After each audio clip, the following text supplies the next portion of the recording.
Olá pessoal, vamos dar continuidade, né? Na verdade vamos hoje fechar, né, a primeira parte do nosso tema sobre Revolução Industrial. Hoje na verdade o objetivo vai ser uma aula não tão voltada, né, para nosso livro didático, né, uma aula mais de resumo, na verdade, para nós vermos alguns conceitos que foram importantes, né, a respeito desse tema. E assim, qual a recomendação que eu dou para vocês a respeito dessa aula de hoje? Então pegue o caderno de vocês, vai ficar sempre surgindo alguma pergunta, alguma ideia para vocês refletirem ao longo da aula, tá certo? Então dá uma pausinha no vídeo, anota essa reflexão e tenta responder. Muito importante para o aprendizado de vocês, tá certo? Sejam honestos com vocês mesmos, na verdade, nesse momento, né? Eu não estou aí para ver quem de fato está respondendo ou não, mas aí é importante que vocês tentem, tá certo? Tá respondendo a cada uma das questões. Então pega o caderninho, vai acompanhando aí a aula, tá certo? Vai acompanhando aí o resumo. Lembrando que próxima semana nós teremos a aula online ao vivo, tá certo? Via videoconferência, para nós fazermos o fechamento de fato desse capítulo, desse tema aí, tá bom? Então é muito importante essa aula de hoje vocês estudarem e, se for o caso, repete, vê de novo, assiste de novo, ela vai estar disponível para vocês, tanto no Classroom quanto também lá no YouTube, tá bom? Então vamos lá. Só um minutinho aqui para a gente iniciar a transmissão. Pronto, tá aí na tela para vocês, tá certo? Pessoal, Revolução Industrial, resumo do conteúdo estudado. Começo aqui o tema com uma imagem que vocês têm até uma parecida aí na página 67 do livro de vocês, que é uma linha de montagem. É uma linha de montagem automobilística, né? Ou seja, de uma indústria de automóveis moderna, inclusive. Tá ok? Então, a gente começa aqui provocando vocês com a seguinte questão. O que mais chamou a atenção nessa imagem? Então, dá uma pausinha aí, copia lá no caderno de vocês e tenta responder essa questão, tá certo? Muito importante essas anotações do caderno depois vão servir até como registro da aula de participação de vocês, até para a questão de nota, tá bom? E a segunda questão pede o seguinte: você reparou que praticamente toda a produção é realizada por máquinas? Pelo menos eu não estou vendo nenhum ser humano por aqui, né? Assim, na imagem, né? A gente não percebe. E aí vem a pergunta: quais são as vantagens e desvantagens de utilizarmos máquinas para produzir mercadorias? Então, pega aí o caderno de vocês, tá certo? Faz uma tabela com duas colunas, então vantagens e desvantagens, tá certo? E relaciona aí quais são as vantagens e as desvantagens de se utilizar máquinas na produção de mercadorias, tá certo? Então, deixa anotadinho aí no caderno de vocês, esse ponto aí é muito importante para a gente começar a refletir, tá certo? Lembrando que a Revolução Industrial foi aquele momento muito importante da nossa história, né? Aquele momento que de fato veio ditar as regras da economia, hoje em dia, da dinâmica econômica de maneira geral, hoje em dia para a gente, tá certo? Tudo que está acontecendo, de certa forma, né, economicamente falando, tem ligações diretas com esse período aí da Revolução Industrial. Inclusive, essa nossa aula, para ela ser mediada, né, através das tecnologias de informação e comunicação, é graças a um processo evolutivo da Revolução Industrial, tá bom? Então, vamos seguindo. Vê só. Aqui, né, aquele ponto muito importante que nós já vimos em outras aulas, o sistema de produção manufatureira, no qual a produção era dividida em diferentes etapas, cada qual realizada por um trabalhador. Então aqui, produção manufatureira. Observa que aqui já existia a divisão das funções. Então nós temos aqui uma pessoa realizando uma tarefa, uma segunda, uma terceira e lá uma quarta pessoa, tá bom? E aí vem uma pergunta: no local onde você vive ainda existe o trabalho artesanal? Isso é só para vocês refletirem mesmo, essa não precisa ir para o caderno, tá certo? Então pensa nessa questão aí, né, se o trabalho artesanal ainda prevalece nesses dias de hoje, né? Lembrando que a produção manufatureira, na verdade, ela vai ser uma segunda etapa, não é, na ordem de produção. Nós vamos ter inicialmente a produção artesanal, né? Foi o primeiro modo de produção, né? Depois a manufatureira, para em seguida termos a industrial, tá certo? Vamos seguindo. Opa, deixa eu voltar aqui. Nas fábricas, o produto era feito em etapas. Olha que legal. É feito em etapas. Isso aqui se chama divisão. Opa, ficou muito longe, né? Mas tá valendo. Do trabalho. Nunca esquece isso aí, tá bom? Divisão do trabalho. Cada trabalhador fazia o que? Uma parte da produção. Ou seja, o camarada ele se especializava apenas em uma única tarefa, né? Isso então ele se tornava especialista ali naquela etapa constantemente. Então cada trabalhador fazia uma parte da produção e não o produto inteiro. Lembra que no artesanato o trabalhador ele fazia toda a etapa de produção, então ele é responsável por tudo, desde a compra de matéria-prima, a confecção da mercadoria e a venda, e também ficar com todo o lucro. Na manufatura vai ser artesanal, mas ainda assim vai ter uma divisão do trabalho, e na fábrica esse trabalho ele vai ser totalmente, né, dividido, tá certo? Essa organização tem como objetivo, na verdade, tornar o processo produtivo mais veloz, uma vez que cada pessoa se especializa em uma única tarefa e fica fazendo ela repetidamente. E as máquinas, nesse caso aqui, diferenciando da manufatura, que também era com divisão de trabalho, mas as máquinas aqui é que vão acelerar o processo de produção. Então, as máquinas é que vão ditar esse processo de produção. Foi passada, inclusive, né, foi mandado o link para vocês assistirem, Tempos Modernos de Charles Chaplin. Para quem não assistiu, eu vou deixar aqui depois na descrição do vídeo, e tanto também uma recomendação lá no final do vídeo. Tempos Modernos de Charles Chaplin, em que a máquina é quem ficava ditando ali o ritmo de trabalho, tá certo? Então vamos seguindo aqui com nossa revisão. É uma atividade, né? Essa tirinha aqui vocês já conhecem, na verdade. Vou me aposentar amanhã e sabe o que vou fazer? Andar até o fim desta linha de montagem e descobrir o que estou fazendo há 30 anos, né? Ou seja, o trabalhador aqui, ó, se especializou numa única tarefa, não sabe nem o que é que estava produzindo, né? Então vai a pergunta. Qual o objetivo em dividir a produção das mercadorias em várias etapas? Então anota aí no caderninho de vocês, tá certo? Essa vai para o caderno, tá bom? Então, qual o objetivo em dividir a produção das mercadorias em várias etapas? E aí, ó, muitos estudiosos acreditam que a especialização do trabalho trouxe consequências negativas para os trabalhadores. Troque ideias com seus colegas sobre esse assunto e anote as conclusões no caderno. Então, aqui ficam como sendo duas questões, tá certo? Então, uma questão aqui em cima, né, que vai perguntar a vocês qual o objetivo de dividir a tarefa em, né, a produção da mercadoria em várias etapas.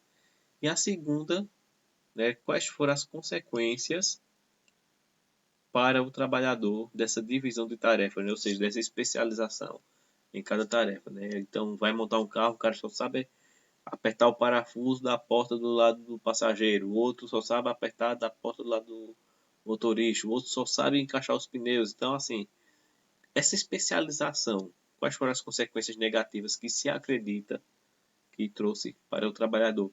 Ah, professor, mas eu não acredito que tenha característica negativa. Não tem problema. Então, você justifica isso na sua resposta, certo? Depois, a gente vai até solicitar essas respostas a vocês. Então, não tenta burlar o sistema, tá bom? Tenta responder, tá certo? Seguindo aqui, pessoal, ó, uma outra atividadezinha aqui para vocês, né, baseado nessa ilustração, vamos lá.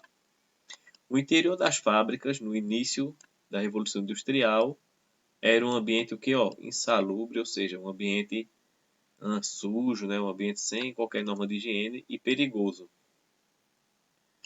Iluminação e ventilação inadequadas, ou seja, não tinha quase iluminação nem ventilação, né, já que o objetivo era economizar. Essas condições pioravam ainda mais a vida dos trabalhadores que tinham de enfrentar jornadas de trabalho intensas, ó, jornadas de trabalho intensas com mais de 12 horas diárias, né? A gente conversou sobre isso, né, que inclusive a CLT, que é a Consolidação das Leis do Trabalho, ela é contra essa questão aí, né? Ela estabelece tempo de serviço, inclusive tempo de trabalho, inclusive com direito à folga, tudo mais. Mas, voltando aqui, ó, afinal a produção não podia parar, pois para o dono da fábrica, a famosa frase norte-americana, time is money, ou seja, tempo era dinheiro, tempo é dinheiro. E aí, para você, né, anota aí no caderninho, o que significa essa frase? Né? O que significa a expressão tempo é dinheiro, né? Você pode responder logicamente em termos históricos, né? Em termos baseado nos estudos históricos, né? O que é que isso aí queria dizer? Explicando aqui a imagem, ó. Trabalho árduo em fábrica do século XIX em Londres. Ao partir qualquer fio, era preciso entrar por debaixo das máquinas para emendá-lo. Aqui a ilustração, ó. E uma pessoa aqui, lá embaixo da máquina, ó, emendando o fio. Né? Isso aí é uma máquina super antiga, logicamente, tá certo? Então, nesse ambiente, né, é perigoso, já que o objetivo maior era o lucro. Então, por que a máquina não podia parar e por que a expressão tempo é dinheiro é tão usual quando se fala nessa questão de revolução industrial, tá certo? Então, vamos seguindo. Com relação ao trabalho infantil, nós vimos também que era muito comum, né, nas fábricas, o trabalho infantil ele acontecia bastante. Só que a gente às vezes fala, tudo mais, não é tão forte quanto nós vemos um trecho, né? Então, nós vamos ler um trechinho aí do livro A História da Riqueza do Homem, né, de Leo Rubman, que fala justamente, esse trecho fala justamente sobre essa questão aí do trabalho infantil. Mas antes, ó, se para os adultos as condições de trabalho eram ruins, para as crianças eram ainda piores. Lê a seguir o depoimento de uma criança de 11 anos aí, ó, uma criança mais nova que vocês aí, do 8º ano, tá certo? Thomas Clark, sobre seu trabalho em uma tecelagem em Londres em 1883. Então, um relato desse menino aí, ó, de 11 anos. Né? Dessa criança, né? Não identifica, na verdade. Thomas Clark, sim, desculpa. Identifica, assim, um menino de 11 anos. Não é isso? Vê o que é que esse menino fala. Sempre nos batiam se adormecíamos. O capataz costumava pegar uma corda da grossura de meu polegar, dobrá-la e dar-lhe nós. Além da dobra na corda, ainda dava uns nozinhos nela. Eu costumava ir para a fábrica um pouco antes das 6, por vezes às 5, e trabalhava até 9 da noite. Então, de 6 da manhã até as 21 horas, tinha aí 15 horas de trabalho praticamente, viu, pessoal? É um trabalho ininterrupto, tá? Ou seja, um trabalho praticamente sem pausa. Lembrando que havia, né, um interesse, na verdade, do proprietário da fábrica de empregar crianças. A criança ela aprendia mais rápido e era uma mão de obra também mais barata, tá certo? E aí vem a questão aqui embaixo, para refletirmos. De acordo com o depoimento do garoto, qual seria o momento de estudo das crianças que eram filhos de operários? Então, vamos só refletir, tá certo? Essa não precisa ir para o caderno, a não ser que vocês queiram, mas se ele trabalhava 15 horas por dia, de 6 da manhã às 21 horas, que hora essa criança ia para a escola? Então, aí uma questão aí para nós refletirmos e de repente fazer uma comparação, né? Passado e presente. Já que, infelizmente, essa realidade ainda se faz muito... faz parte do nosso cotidiano, na verdade, né?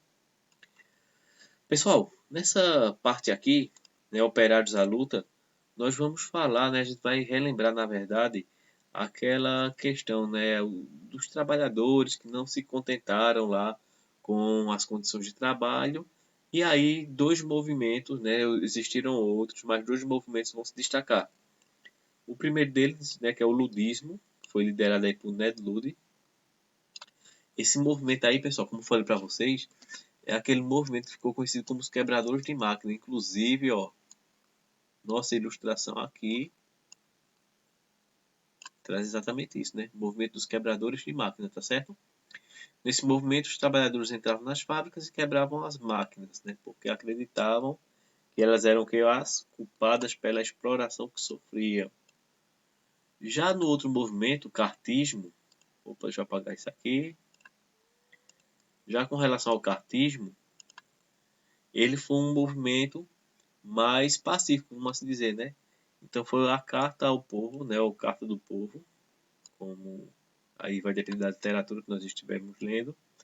A carta do povo ela vai ser um documento que vai ter as reivindicações dos trabalhadores, né? Entre eles, como nós já estudamos semana passada, direitos políticos, participação no parlamento, aquela coisa toda, tá certo? E aí, pessoal, fica para vocês, né, as atividades que devem ser feitas. Primeiro, é necessário que seja feita uma releitura, tá certo? Seja feita uma releitura a página 66 a 75, ou seja, o capítulo 4 do livro. E aí eu vou pedir para vocês, tá certo? Eu tinha dito que não ia pedir isso aí, mas vou pedir para nos ajudar na revisão. Aí, ó, Vestibular e Enem, página 77 a 79, tá certo? Então, questões de vestibular e do Enem, páginas 77 a 79, são apenas, cadê aqui? 8 questões, tá certo? São 8 questões. E aí, próxima semana, vai fazer o fechamento desse capítulo através de uma videoconferência, tá certo? Essa videoconferência vai ser, inclusive, para nós corrigirmos aí esses exercícios, tá certo? Então, assim, foca sempre no conteúdo, tá certo? Dá sempre uma estudada extra aí, se for o caso. Vai buscando também outras fontes. Então é bom que vocês busquem outros vídeos, outros textos que falem a respeito desse assunto, tá certo? Essa aula de hoje, na verdade, foi baseada em um outro livro que também traz o tema da Revolução Industrial, só que de uma maneira mais resumida. Então, tanto é que nós utilizamos ele aí como uma forma de resumir o tema. Mas o mais importante agora é que vocês foquem no estudo, tá certo? Então, lê direitinho o capítulo por completo, assiste essa aula 3, 4, 5, 6 vezes, quantas vezes forem necessárias, e aí parte para resolver o exercício, tá bom? Qualquer dúvida, nós estaremos por aqui, só é perguntar, tá ok? Então, até a próxima aula.